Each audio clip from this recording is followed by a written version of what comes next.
સૌરાષ્ટ્ર યુનિવર્સિટીમાં આંતર કોલેજ ખેલ મહાકુંભ ચાલી રહ્યો છે.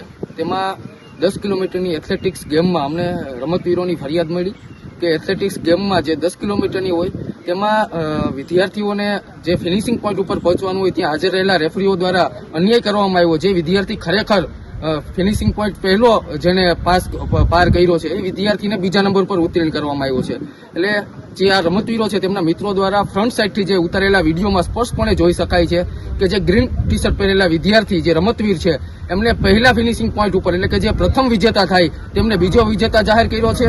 અને ક્યાંક ને ક્યાંક સૌરાષ્ટ્ર યુનિવર્સિટીના સ્પોર્ટ્સ ડિપાર્ટમેન્ટ વાલાદવલાની નીતિ રમતવીરો સાથે કરતું હોય જેમ સૌરાષ્ટ્ર યુનિવર્સિટીના રાજકારણમાં વાલાદવલા અને રાજકારણ થાય છે તે રીતના હવે રમતમાંય રાજકારણ આવી ગયું તે રીતના વિદ્યાર્થીઓને રમતમાંય પારદર્શકતા જળવાતી નથી. અને જે બીજા નંબર ઉપર આવેલો રમતવીર એને પ્રથમ જાહેર કરતા ક્યાંક ને ક્યાંક વિવાદ થયો છે.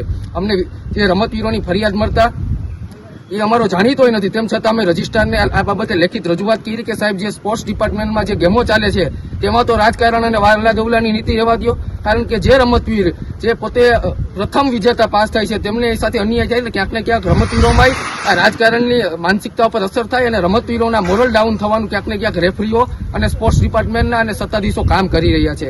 આ વિડીયોમાં સ્પષ્ટપણે જણાઈ આવે છે કે જે ગ્રીન ટી શર્ટ પહેરેલો વિદ્યાર્થી જેમણે 80 વર્ષ જૂનો રેકોર્ડ તોડી અને આ ગેમમાં સાવ ટૂંકા સમયમાં ફિનિશિંગ પોઈન્ટ ઉપર પાસ કર્યું છે તેમ છતાંય અહીંયા હાજર રહેલા રેફરીઓએ અન્યાય કર્યો છે, વાલાદવલાની નીતિ કરી છે. અમે રજિસ્ટ્રાર સાહેબને કીધું છે કે તાત્કાલિકપણે આ વિડીયોના આધાર ઉપર તમે સ્લો મોશન ફંક્શનનો ઉપયોગ કરીને સ્પષ્ટપણે જે પણ પારદર્શકતાથી નિર્ણય આવતો હોય આપો.